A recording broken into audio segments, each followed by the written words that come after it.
Good নুন friends, আশা করি তোমরা সবাই ভালো আছো। আমিও ভালো আছি। এখন বাজে 2:05।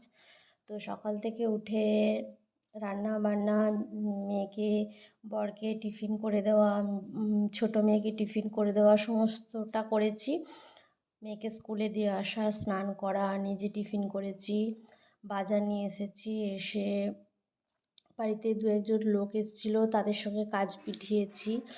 কিছু কাজ ছিল, বাইরে থেকে এসেছিলো, কিছু কুরিয়ার এসেছিলো, তো সেগুলো কাজকর্ম মিটিয়ে তারপরে ঘরে বাসি কাজকর্ম সমস্ত ঝাঁট পোছা কাচা ধোয়া করে রান্না বান্না করেছি। করে পুজো দিয়ে এখন একটুখানি বসলাম। ভাত বসিয়েছি, ভাতটা যেহেতু লেটে হয়। আজকে কি রান্না হয়েছে চলো তোমাদের দেখাই। ভেজ ডাল, এর মধ্যে আছে পেঁপে, গাজর, মটরশুঁটি দিয়ে আজকে একটা ভেজ ডাল বানিয়েছি। আর ডালের সাথে আছে ধনেপাতার চাটনি, কালকে যেটা করেছিলাম ওটা আজকে তেল দিয়ে নেড়েছি। আর আছে কালকেরই মাছের ঝোল। যেহেতু দেখো আমরা দুজন মানুষ, আর ছোটো মেয়ে তো মাছ ভাজা বা মাছের ঝোল যেটা করি ও তো ওকে বাসি টাসি দিই না খুব একটা।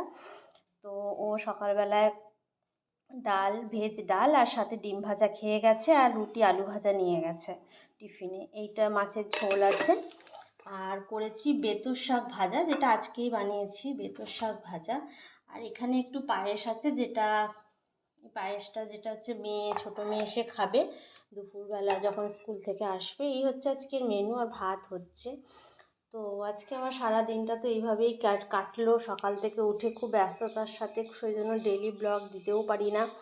টুকিটাকি তো আমার ভিডিওগুলো তোমাদের কেমন লাগছে, চেষ্টা করি রান্নার ভিডিও দেওয়ার। যেহেতু একা, সেহেতু কেউ যদি ভিডিওটা করে দেয় রান্নার ভিডিওগুলো দিতে পারি, খুব সুবিধা হয়। চেষ্টা করব। একটা স্ট্যান্ড ছিল, স্ট্যান্ডটাও ভেঙে গেছে।